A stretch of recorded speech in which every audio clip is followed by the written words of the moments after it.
Halo, selamat pagi Asri dan sahabat Mirai Aset. Hari ini saya akan membawakan report mengenai inflasi IHK pada bulan Maret 2025. Next. Yes, jadi inflasi Indonesia ini kembali mencatatkan kenaikan pada Maret 2025 setelah 2 bulan berturut-turut mengalami deflasi. Dan secara tahunan, inflasi tercatat sebesar 1,03% year on year atau berbalik dari deflasi minus 0,09% di bulan Februari. Sementara secara bulanan, inflasi mencapai 1,65% month on month, yaitu level tertinggi sejak Desember 2014. Kenaikan inflasi ini sebagian besar dipicu oleh berakhirnya diskon tarif listrik prabayar yang sebelumnya diterapkan pada bulan Januari dan Februari 2025. Sebaliknya, pelanggan pasca bayar untuk tarif listrik ini masih menikmati diskon tarif untuk tagihan konsumsi Februari yang akan terbayarkan di bulan Maret sehingga menahan tekanan inflasi tahunan pada kelompok perumahan. Dan selain dorongan dari tarif listrik, seasonal demand seperti Ramadan dan Idul Fitri ini juga berkontribusi pada inflasi terutama volatile food pada headline figures bulan ini. Next.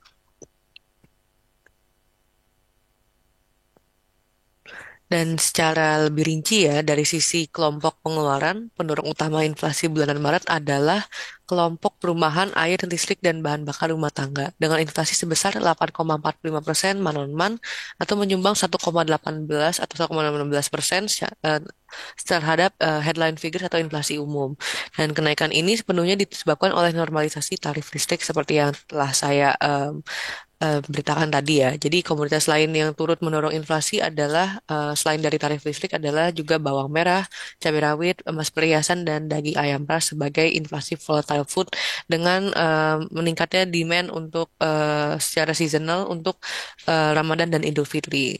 Dan jika kita lihat dari komponen inflasi em, di tiga komponen utama yaitu harga yang diatur pemerintah atau administered prices ini sebenarnya melonjak 6,53% secara month on month dan memberikan andil 1,16% yaitu mainly dari tarif listrik dan angkutan antar kota untuk keperluan mudik Ramadan dan Idul Fitri.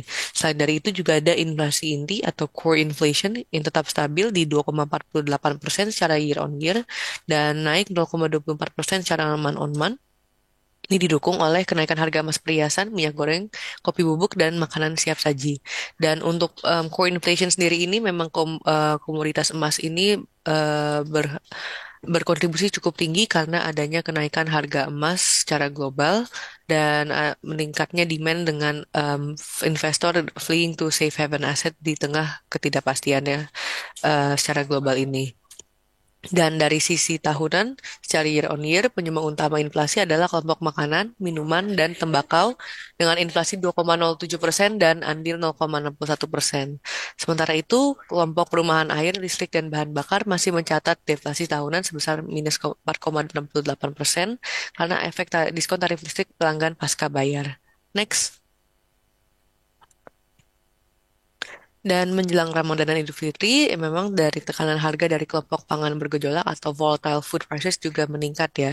Beberapa komoditas utama yang mendorong inflasi pangan antara lain adalah bawang merah, cabai rawit, ayam ayam ras atau broiler chicken, dan lain-lainnya.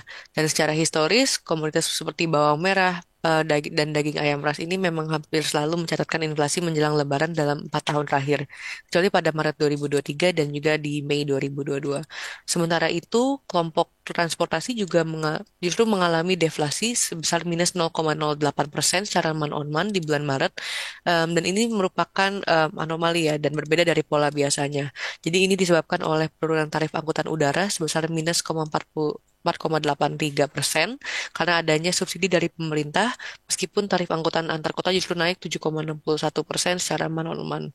Dan ke depannya, dengan berakhirnya diskon tarif listrik dan permintaan pangan musiman atau seasonal ini mulai normalize pasca Ramadan dan Idul Fitri, inflasi tetap diperkirakan dalam range BI yaitu 1,5% sampai dengan 3,5%. Dan saat ini memang baseline inflasi kita itu diproyeksikan di sekitar 2,81% year on year untuk year end 2025.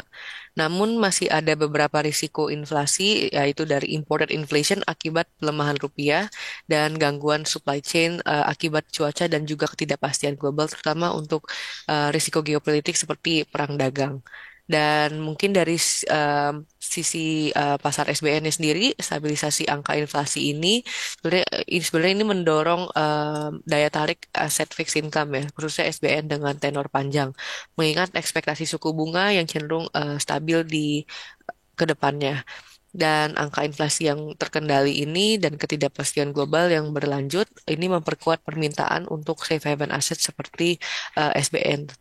Dan dengan itu kami percaya juga bahwa BI akan mempertahankan suku bunga acuan atau policy rate di 5,75% setidaknya hingga semester 1 2025. Dan memang ada ruang pemangkasan suku bunga yang cukup terbatas kecuali terjadi pelemahan global yang lebih dalam. Sekian presentasi dari saya, kembali lagi ke Asri.